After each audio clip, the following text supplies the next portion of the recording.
नमस्कार दोस्तों, मैं निकेंद्र आपका स्वागत करता हूं अपने YouTube चैनल इग्नू न्यूज़ पे, जहां पे आपको मिलेंगी इग्नू से रिलेटेड सभी जानकारियां, assignment, notes, study notes, PDFs और इग्नू अपडेट्स।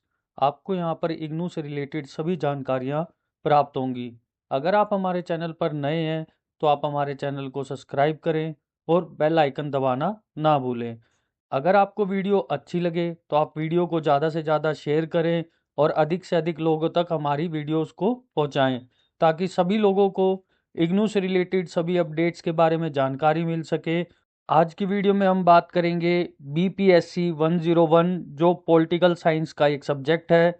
इसका असाइनमेंट आपको कैसे बनाना है, आपको इसके क्वेश्चन पेपर कहाँ से डाउनलोड करने हैं और आपको इसका असाइनमेंट किस तरीके से लिखना है। यह solved handwritten solved assignment रहेगा। तो आइए दोस्तों, हम लोग देखते हैं कि इस असाइनमेंट को कैसे लिखना है, किन किन बातों का ध्यान रखना है, कौन से प्रश्न आएंगे।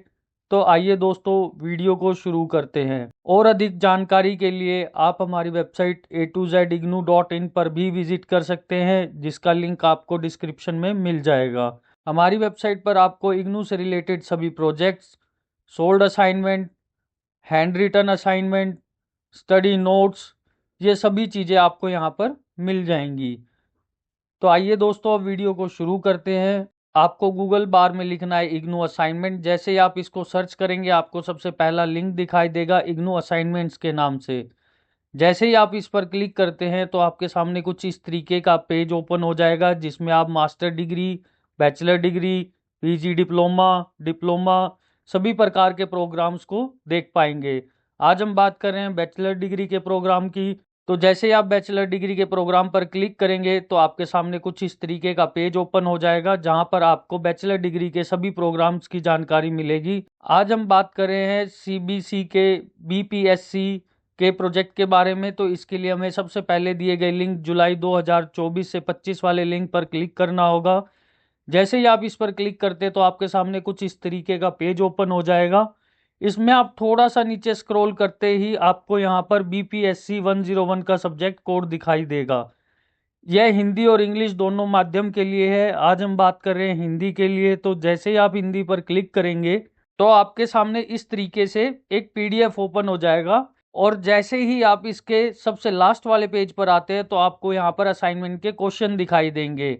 जैसा कि आप देख पा रहे हैं, इस असाइनमेंट को 3 भागों में डिवाइड किया गया है, जिसमें तीनों भागों के सभी प्रश्नों के उत्तर देने अनिवार्य होंगे। कोई भी प्रश्न आपको ऑप्शनल नहीं दिया गया है। हम बात कर रहे हैं भाग 1 की, जिसमें आप देख सकते हैं कि आपको प्रत्येक प्रश्न के उत्तर 500 शब्दों में लिखना है और इसमें प्रत्येक प्रश्न के आपको 20 अंक दिए जाएंगे। जिसका पहला प्रश्न है, राजनीतिक सिद्धांत के मानक दृष्टिकोण की चर्चा कीजिए। दूसरा प्रश्न है कि आप राजनीति से क्या समझते हैं, व्याख्या कीजिए। यह दोनों प्रश्न 20-20 अंक के हैं। इनके उत्तर आपको 500 शब्दों में या उससे अधिक में लिखना होगा। अगर आप इसको कम शब्दों में लिखते हैं तो आपको इसके पूरे नंबर नहीं दिए जाएंगे। अब हम बात करें भाग 2 की, जिसमें आप देख सकते हैं कि आपको प्रत्येक प्रश्न के उत्तर 250 शब्दों में लिखना होगा। प्रत्येक प्रश्न के 10 अंक होंगे। भाग 2 का पहला प्रश्न है, पारंपरिक उदारवाद पर एक लेख लिखिए, जो कि 10 अंक का रहेगा। दूसरा प्रश्न है, द्वंद्वात्मक भौतिक से आप क्या समझते हैं, विस्तार पूर्वक वर्णन कीजिए। तीसरा प्रश्न है, नारीवाद की दूसरी लहर क्या है, व्याख्या कीजिए। इसमें प्रत्येक प्रश्न आपका 10-10 अंक का रहेगा।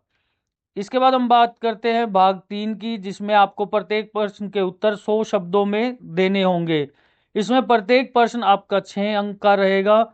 जिसमें आपका पहला प्रश्न है, जो फ्रांसवा लियोटा का एक उत्तर आधुनिक विचार के तौर पर प्रशिक्षण कीजिए। इसका दूसरा प्रश्न है, पर्यात्मक और वास्तविक लोकतंत्र के बीच में विभेद कीजिए। इसका तीसरा प्रश्न है, लोकतंत्र में प्रतिनिधित्व पर एक लेख लिखिए। इसका चौथा प्रश्न है, लोकतंत्र और चुनाव की चर्चा कीजिए। पांचवा प्रश्न है, सहभागिता के अर्थ की व्याख्या कीजिए या भागीदारी के अर्थ की व्याख्या कीजिए। यहाँ पर आपको प्रत्येक प्रश्न 6-6 अंक का देखने को मिलेगा। जैसा कि आप देख पा रहे हैं, इसमें भाग 1 40 अंक का होगा, भाग 2 30 अंक का होगा और भाग 3 भी 30 अंक का होगा। यह पूरा असाइनमेंट आपका 100 अंक का होगा। तो आइए दोस्तों, अब हम देखते हैं कि इसके प्रश्नों के उत्तर आपको किस तरीके से लिखने हैं और किन किन बातों का ध्यान रखना है। तो आइए दोस्तों, वीडियो को शुरू करते हैं और देखते हैं कि आपको इनके प्रश्नों को किस प्रकार लिखना होगा। आपको असाइनमेंट का जो पहला पेज होगा वो कुछ इस तरीके से दिखाई देगा, जिसमें आपको अपना enrolment number, name, address, programme title, course का कोड, रीजनल सेंटर कोड और study centre code, phone number और ईमेल, ये सभी लिखने होंगे। जैसा कि मैं आपको अपनी हर वीडियो में बताता हूं कि यह पेज आपका सभी प्रोजेक्ट्स के लिए सेम होता है और इन सभी चीज़ों को भरना अनिवार्य होगा। अब हम बात करते हैं इसके पहले प्रश्न की। इसका पहला प्रश्न है, राजनीतिक सिद्धांत के मानक दृष्टिकोण की चर्चा कीजिए। जिसका उत्तर है, राजनीतिक सिद्धांत के मानक दृष्टिकोण की चर्चा करते समय हमें यह समझना आवश्यक है कि राजनीतिक सिद्धांत राजनीति विचारधाराओं, व्यवहार के विश्लेषण और अध्ययन की एक प्रणाली है। इस तरीके से आप इसको डिस्क्राइब कर सकते हैं। उसके बाद हम बात करेंगे इसके पहले पॉइंट की, आदर्शवादी दृष्टिकोण। आदर्शवादी दृष्टिकोण का मुख्य ध्यान मानकों और मूल्यों का पर होता है। यह दृष्टिकोण मानता है कि राजनीति को नैतिक और आदर्श मूल्यों के आधार पर समझना चाहिए। आदर्शवादी दृष्टिकोण का आदर्श रूप राजनीति का आशीर्वाद के रूप में माना जाता है, जिसमें राजनीति को उच्चतम नैतिक मानों के आधार पर देखा जाता है। कुछ इस तरीके से आप इसको डिस्क्राइब कर सकते हैं। इसके बाद हम बात करेंगे यथार्थवादी दृष्टिकोण। यथार्थवादी दृष्टिकोण राजनीति को वास्तविकता के आधार पर समझने पर जोर देता है। यह दृष्टिकोण मानता है कि राजनीति का अध्ययन करते समय हमें आदर्शों की बजाय वास्तविक परिस्थिति, शक्ति, संघर्ष और स्वार्थी उद्देश्यों पर ध्यान देना चाहिए। तो कुछ इस तरीके से आप इसको यथार्थवादी दृष्टिकोण को डिस्क्राइब कर सकते हैं। इसके बाद हम बात करेंगे थर्ड पॉइंट की, ऐतिहासिक दृष्टिकोण। ऐतिहासिक दृष्टिकोण राजनीति का अध्ययन ऐतिहासिक परिप्रेक्ष्य में करता है। यह दृष्टिकोण मानता है कि राजनीतिक प्रक्रियाओं और संस्थाओं को समझने के लिए ऐतिहासिक विकास और परिवर्तनों का विश्लेषण आवश्यक है। ऐतिहासिक दृष्टिकोण मानता है कि राजनीति को समझने के लिए हमें अतीत की घटनाओं को समझना और प्रक्रियाओं पर को ध्यान में रखना चाहिए। कुछ इस तरीके से आप ऐतिहासिक दृष्टिकोण को डिस्क्राइब कर सकते हैं। इसके बाद आता है रचनात्मक दृष्टिकोण। रचनात्मक दृष्टिकोण राजनीति और समाज की जटिलता को समझने के लिए एक महत्वपूर्ण विचारधारा है, जो सामाजिक और राजनीतिक रचनाओं के संदर्भ में घटनाओं और प्रक्रियाओं की व्याख्या करती है। यह दृष्टिकोण मानता है कि राजनीतिक घटनाएं और निर्णय सामाजिक ढांचों, संस्थाओं और प्रणालियों द्वारा संचालित और निर्धारित होते हैं। कुछ इस तरीके से आप रचनात्मक दृष्टिकोण को भी डिस्क्राइब कर सकते हैं। इसके बाद हम बात करेंगे इसके निष्कर्ष की। राजनीतिक सिद्धांत के मानक दृष्टिकोण विभिन्न दृष्टिकोणों से राजनीति को समझाने का प्रयास करते हैं। आदर्शवादी दृष्टिकोण नैतिक और मानकों पर ध्यान केंद्रित करता है। कुछ इस तरीके से आप इसका निष्कर्ष लिख सकते हैं। जो यह प्रश्न आपका 20 अंक का रहेगा, तो इसमें आप कम से कम 500 से अधिक शब्दों का उपयोग करें, और अगर आप इससे कम शब्दों का उपयोग करते हैं तो आपको पूरे नंबर नहीं मिल पाएंगे। दूसरी चीज, आप अपनी असाइनमेंट को अगर सुंदर बनाना चाहते हैं तो आप इसमें प्रश्न ब्लैक पेन से, हेडिंग ब्लैक पेन से तथा उत्तर ब्लू पेन से लिखें। अब हम बात करेंगे अपने दूसरे प्रश्न की। यह भाग 1 का दूसरा प्रश्न है। यह भी 20 अंक का होगा। तो इसके बारे में हम लोग बात करते हैं। राजनीति से आप क्या समझ सकते हैं, व्याख्या कीजिए। अब हम बात करेंगे इसके उत्तर की। इसमें आपको सबसे पहले राजनीति के बारे में थोड़ा सा डिस्क्राइब करना है, जिसमें लिखा गया है, राजनीति एक जटिल और बहुप्रकारी विषय है, जिसका अध्ययन समाज, सूल और सरकार के बीच रिश्तों और प्रक्रियाओं पर केंद्रित होता है। यह शब्द सामान्यतः शासन, सत्ता, रचना और राजनीतिक क्रियावृत्ति के अध्ययन से संबंधित होता है। कुछ इस तरीके से आप इसको शुरू में डिस्क्राइब कर सकते हैं। अब हम बात करेंगे राजनीति की परिभाषा की। राजनीति शब्द की उत्पत्ति ग्रीक शब्द पोलिटिफा से हुई है, जिसका अर्थ है राज्य में संबंधित राजनीतिक समाज के भीतर शक्ति, अधिकार और संसाधनों के वितरण को नियंत्रित करने की प्रक्रिया है। इसमें सार्वजनिक नीति बनाना, चुनावी प्रक्रिया और सरकारी निर्णय भी शामिल होते हैं। अब हम बात करें राजनीति के प्रमुख तथ्य क्या हैं, जिसमें हम बात करेंगे पहले पॉइंट की, सत्ता और शासन। राजनीति का मुख्य तत्व सत्ता है। सत्ता वह शक्ति है जिसका उपयोग शासन की व्यवस्था में निर्णय लेने और कार्यान्वयन के लिए किया जाता है। सत्ता का स्वरूप विभिन्न हो जा सकता है, जैसे लोकतंत्र, तानाशाही या साम्राज्यवाद। अब हम बात करेंगे इसकी दूसरी हेडिंग की, सरकारी ढांचा। प्रत्येक देश का अपना एक विशिष्ट सरकारी ढांचा होता है। लोकतंत्र नागरिक चुनाव के माध्यम से अपनी पसंद की सरकार का चुनाव करते हैं और उसके द्वारा बनाए गए कानूनों और नीतियों से प्रभावित होते हैं। इसके बाद हम बात करेंगे इसके तीसरे प्रमुख तथ्य की, जो कि है नागरिक भागीदारी। राजनीति में नागरिकों की भूमिका महत्वपूर्ण होती है। लोकतंत्र में नागरिकों चुनाव के माध्यम से अपनी पसंद की सरकार चुनते हैं और उनके द्वारा बनाए गए कानूनों से प्रभावित होते हैं। इसके बाद हम बात करेंगे इसके चौथे पॉइंट की, जो है राजनीतिक दल और विचारधारा। राजनीतिक दल राजनीति में महत्वपूर्ण भूमिका निभाते हैं। यह दल समाज के विभिन्न वर्गों, विचारों और आवश्यकताओं को दर्शाते हैं और चुनाव में अपनी नीतियों के माध्यम से सत्ता प्राप्त करने का प्रयास करते हैं। इसके बाद हम बात करेंगे राजनीति की क्या क्या प्रक्रियाएं होती हैं और इसमें कौन से चरण शामिल होते हैं। राजनीति की प्रक्रिया में कई चरण शामिल होते हैं, जिसमें हम पहले चरण की बात करेंगे, चुनाव और मतदान सहभागिता। चुनाव राजनीति का एक महत्वपूर्ण हिस्सा है। चुनाव के माध्यम से ही नागरिक अपने प्रतिनिधियों का चयन करते हैं और चुनाव प्रक्रिया में मतदाता अपनी पसंद के उम्मीदवारों को वोट देते हैं। इसके बाद हम बात करेंगे इसकी दूसरी प्रक्रिया की, जो है नीति निर्माण। चुनाव के बाद चुने गए प्रतिनिधित्व विभिन्न और कानूनों को बनाने और लागू करने का काम करते हैं। यह प्रक्रिया बहुत जटिल होती है। इसमें कई स्तरों पर विचार विमर्श और बहस होती है।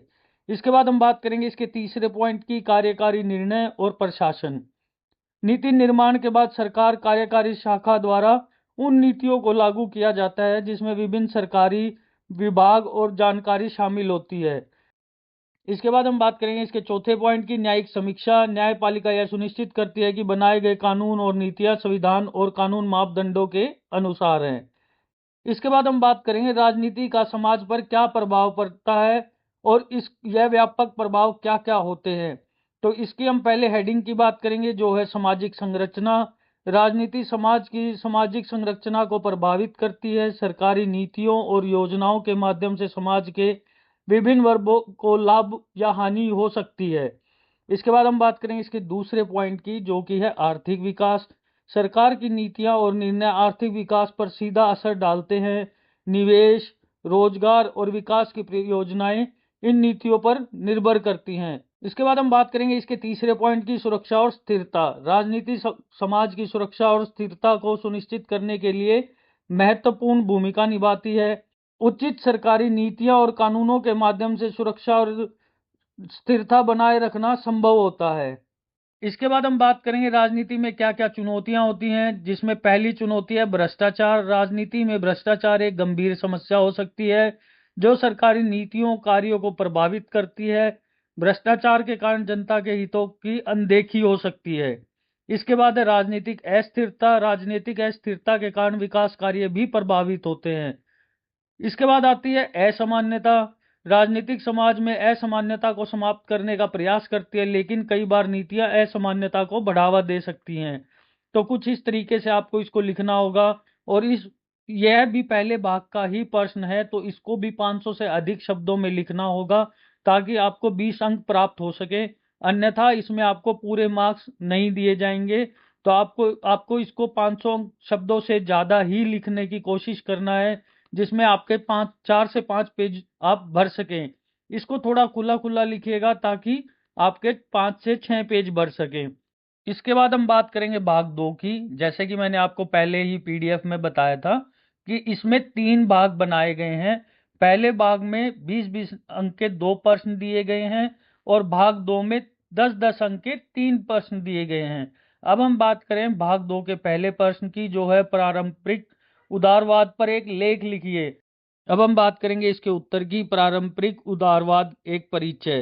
पारंपरिक उदारवाद, जिसे आमतौर पर लिबरलिब्स कहा जाता है, एक राजनीतिक और सामाजिक विचारधारा है जो व्यक्तिगत स्वतंत्रता, समानता और लोकतंत्र को प्रोत्साहित करती है। इसका मूल तात्पर्य यह है कि सभी व्यक्तियों को समान अवसर मिलना चाहिए और उन्हें अपने जीवन के निर्णय का स्वयं अधिकार होना चाहिए। इस विचारधारा का इतिहास लंबे समय से चलता आ रहा है। इसका प्रभाव आधुनिक राजनीति और समाज पर गहरा है। इसके बाद हम बात करेंगे पारंपरिक उदारवाद की शुरुआत कब हुई। पारंपरिक उदारवाद की शुरुआत 17वीं और 18वीं सदी के यूरोप में हुई, जब विभिन्न विचारकों और दार्शनिक जैसे John Locke, Jean Jacques euro, Walter ने इसे विकसित किया था। जॉन लॉक ने व्यक्तिगत स्वतंत्रता और संपत्ति के अधिकार की रक्षा पर जोर दिया था, जबकि यूरो ने समाज को के भले के लिए सामाजिक अनुबंध के सिद्धांतों को प्रस्तुत किया था। वोल्टेयर ने धार्मिक स्वतंत्रता और व्यक्ति को मौलिक अधिकारों के महत्व पर बल दिया था। तो कुछ इस तरीके से आप इसकी उदारता को डिस्क्राइब कर सकते हैं। इसके बाद हम बात करेंगे पारंपरिक उदारवाद की मुख्य विशेषताएं। इसकी मुख्य विशेषताएं क्या क्या हैं, जिसमें आप पहला पॉइंट देख पा रहे होंगे, व्यक्तिगत स्वतंत्रता। यह मान्यता है कि प्रत्येक व्यक्ति को अपनी पसंद और विश्वासों के अनुसार जीने का अधिकार होना चाहिए। इसमें स्वतंत्रता की सुरक्षा के लिए कानूनी और राजनीतिक संस्थानों का निर्माण करना शामिल है। उसके बाद हमारा दूसरा पॉइंट है समानता। यह विचार है कि सभी व्यक्तियों को समान अवसर मिलना चाहिए और उन्हें जाति, धर्म, लिंग या सामाजिक स्थिति के आधार पर उनके साथ भेदभाव नहीं होना चाहिए। इसके बाद हम थर्ड पॉइंट की बात करें, जो कि है लोकतंत्र। पारंपरिक उदारवाद लोकतांत्रिक शासन प्रणाली का समर्थन है, जिसमें जनता के निर्णय लेने में सक्रिय भूमिका दी जाती है। इसका उद्देश्य पारदर्शिता, जवाबदेही, नागरिकों की सक्रिय भागीदारी को प्रोत्साहित करता है। इसके बाद हम बात करेंगे संवैधानिकता। एक संविधान का अस्तित्व जो सरकार की शक्तियों को सीमित करता है और नागरिकों के अधिकारों की रक्षा करता है। यह पारंपरिक उदारवाद की एक महत्वपूर्ण विशेषता है। कुछ इस तरीके से आप इसको डिस्क्राइब कर सकते हैं, जिसमें आपको 250 अंकों शब्दों का प्रयोग करना है और आपको कम से कम 270 से 280 शब्दों का प्रयोग करके इस प्रश्न को लिखना है, ताकि आपको इसमें 10 अंक प्राप्त हो सकें। अब हम बात करेंगे भाग 2 के दूसरे प्रश्न की। यह प्रश्न भी आपको 10 अंक का दिया गया है, जिसमें आपको 250 शब्दों का प्रयोग करना है। अब हम बात करेंगे दूसरे प्रश्न की। द्वंद्वात्मक भौतिकवाद से आप क्या समझते हैं और विस्तारपूर्ण वर्णन कीजिए। अब हम बात करेंगे इसके उत्तर की। द्वंद्वात्मक भौतिकवाद एक दार्शनिक और वैचारिक सिद्धांत है जो मुख्य रूप से कार्ल मार्क्स और फ्रेडरिक एंगल्स के कामों पर आधारित है। यह सिद्धांत भौतिकवाद द्वंद्वात्मकता के संयोग से निर्मित होता है और इसका उद्देश्य वास्तविकता की समझ और समाज के विकास की प्रक्रिया को स्पष्ट करना है। अब हम बात करेंगे द्वंद्वात्मिकता की। द्वंद्वात्मिकता एक दार्शनिक पद्धति है जो संघर्ष और विरोधाभास को वास्तविक की विशेषता मानती है। इसके अनुसार सभी चीजें और घटनाएं एक दूसरे के खिलाफ संघर्ष करती हैं और इसका संघर्ष के माध्यम से बदलाव और विकास की प्रक्रिया भी उनके अनिर्धारित विरोधाभासों से प्रेरित होती है। इसके बाद हम बात करेंगे भौतिकवाद की। भौतिकवाद एक सिद्धांत है जो मानता है कि वास्तविकता के आधार पर भौतिक वस्तुएं और प्रक्रियाएं हैं, न कि विचार या आत्मा। भौतिकवाद दृष्टिकोण से भौतिक वस्तुएं और उनके बीच संबंध ही दुनिया की समझ का आधार है। कुछ इस तरीके से आप भौतिकवाद को डिस्क्राइब कर सकते हैं।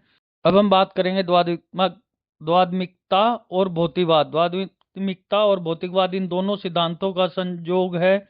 इनके अनुसार भौतिकता वास्तविकता और उसके विरोधाभासों से समाज की उन परिस्थितियों का विकास होता है। इस सिद्धांत के अनुसार समाज और इतिहास का विकास संघर्ष और विरोधाभास के माध्यम से होता है। समाज में विभिन्न वर्गों के बीच में संघर्ष, जैसे कि श्रमिक और पूंजीपति के बीच संघर्ष, सामाजिक परिवर्तन और विकास का एक मुख्य चालक होता है। तो कुछ इस तरीके से आप द्वंद्वात्मिकता भौतिकवाद को डिस्क्राइब कर सकते हैं।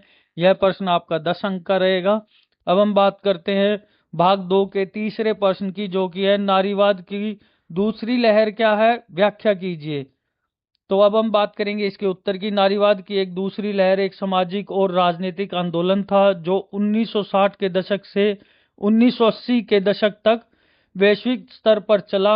यह आंदोलन की पहली लहर नारीवाद के विचारों को आगे बढ़ाने और सामाजिक, कानूनी और सांस्कृतिक मान्यताओं के लिए संघर्ष करने का प्रयास था। और जो दूसरी लहर का फोकस मुख्य रूप से महिलाओं के व्यक्तिगत और सामाजिक अधिकारों पर था और इससे समाजवादी और रिवॉल्यूशनरी नारीवाद के बीच विभाजित किया जा सकता है।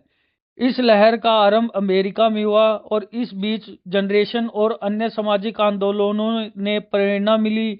इससे महिलाओं ने व्यक्तिगत स्वतंत्रता, कार्यस्थल पर समानता और परिवार और घर के कामकाज में समानता के लिए संघर्ष किया। दूसरी लहर के प्रमुख मुद्दों में से एक मुद्दा था महिला शिक्षा और कैरियर के अवसरों को बढ़ावा देना। इस तरीके से आप इसको डिस्क्राइब कर सकते हैं। सांस्कृतिक दृष्टिकोण से दूसरी लहर ने नारीवादी लेखकों, विचारकों और आंदोलनों के माध्यम से महिलाओं को प्रतिनिधित्व को बदलने का प्रयास किया। उन्होंने साहित्य, कला और मीडिया में महिलाओं के प्रतिनिधित्व और भूमिका पर ध्यान केंद्रित किया। कुछ इस तरीके से आप नारीवाद की दूसरी लहर के बारे में डिस्क्राइब कर सकते हैं। अब हम बात करेंगे भाग 3 की, जिसमें प्रत्येक प्रश्न आपको 6 अंक का दिया गया है। इसमें जो पहला प्रश्न है वो है, जो फ्रांसवा ल्योटा का एक उत्तर आधुनिकवादी विचारक के तौर पर प्रशिक्षण कीजिए। फ्रांसवा लोटक एक प्रमुख उत्तरवादी आधुनिकवादी विचारक थे जिन्होंने उत्तर आधुनिकता पर महत्वपूर्ण विचार किया। उनके अनुसार उत्तर आधुनिकता एक ऐसा युग है जिसके माध्यम से कथाएं या स्वाभाविक सिद्धांत विश्वसनीय समाप्त हो चुकी हैं। ल्योटाई ने इसे अप्रासंगिकता के रूप से वर्णित किया है, जिसमें बड़ी बड़ी विचारकों और सिद्धांतों पर संदेह व्यक्त किया गया है। इनका प्रसिद्ध ग्रंथ है the post modern condition, A report on knowledge. इस विचार को स्पष्ट किया गया है। तो इस तरीके से आप इसको डिस्क्राइब कर सकते हैं। यह प्रश्न आपका 6 अंक का रहेगा, तो आप इसको इस तरीके से डिस्क्राइब कर सकते हैं। अब हम बात कर रहे हैं भाग 3 के दूसरे प्रश्न की। प्रक्रियात्मक और वास्तविक लोकतंत्र के बीच में विभेद कीजिए। जिसका उत्तर है प्रक्रियात्मक और वास्तविक लोकतंत्र के बीच में विभेद को समझने के लिए हमें दोनों अवधारणाओं की परिभाषा और विशेषताओं पर ध्यान देना होगा। प्रक्रियात्मक लोकतंत्र वह प्रणाली है जिसमें लोकतांत्रिक संस्थाएं और प्रक्रियाएं पूरी तरह से स्थापित हैं और क्रियान्वित होती हैं। इसमें चुनाव, प्रतिनिधित्व और विधारणा की प्रमुख प्रक्रियाएं विविध रूप से चलती हैं। कुछ इस तरीके से आप इसको डिस्क्राइब कर सकते हैं। आप अपनी स्क्रीन पर देखकर इसे लिख भी सकते हैं और आप अपना असाइनमेंट भी बना सकते हैं। इसके बाद हम बात करेंगे लोकतंत्र के प्रतिनिधित्व पर एक लेख लिखिए। लोकतंत्र में प्रतिनिधित्व एक केंद्रीय अवधारणा है जो नागरिकों की इच्छा और आवश्यकताओं को शासन में शामिल करने का एक तरीका प्रस्तुत करती है। यह प्रक्रिया लोगों को उनके चुने हुए प्रतिनिधित्वों के माध्यम से अपनी आवाज को उठाने का प्रयास करती है। प्रतिनिधि चुनाव में के माध्यम से चयनित होते हैं और उनका कर्तव्य होता है कि वे अपने निर्वाचन क्षेत्र के लोगों की समस्याओं और अपेक्षाओं को सरकार के सामने रखें। तो कुछ इस तरीके से आप लोकतंत्र में प्रतिनिधित्व पर के बारे में आप लिख सकते हैं। इसके बाद हम बात करेंगे लोकतंत्र और चुनाव की चर्चा कीजिए। लोकतंत्र और चुनाव का संबंध एक मजबूत और सुशासन प्रणाली से होता है। लोकतंत्र एक ऐसा राजनीतिक ढांचा है जिसमें जनता का सर्वोच्च अधिकार होता है। यह प्रणाली यह सुनिश्चित करती है कि सरकार की गतिविधियां और नीतियां जनता की इच्छा और भलाई के अनुरूप हों। तो इस तरीके से आप लोकतंत्र और चुनाव की चर्चा के बारे में डिस्क्राइब कर सकते हैं और लिख सकते हैं। यह प्रश्न भी आपका 6 अंक का रहेगा, तो आप अपनी स्क्रीन से देख करके आप अपने असाइनमेंट को भी लिख सकते हैं और बना सकते हैं। इसके बाद हम बात करेंगे इसके 5वें प्रश्न की। सहभागिता या भागीदारी की व्याख्या कीजिए। सहभागिता का अर्थ है कि किसी क्रियाविधि या प्रक्रिया से सक्रिय रूप से भाग लेना। यह एक सामाजिक और पेशेवर प्रक्रिया है जिसमें व्यक्ति, समूह या संगठन किसी योजना, परियोजना या विधि में मिलकर काम करते हैं। सहभागिता का मुख्य उद्देश्य निर्णय लेने में सभी संबंधों, पक्षों और अनुभव को शामिल करता है। इसमें अधिक समावेशी, प्रभावी परिणाम प्राप्त हो सके। तो कुछ इस तरीके से आप इसको डिफाइन कर सकते हैं और भागीदारी या सहभागिता के बारे में लिख सकते हैं।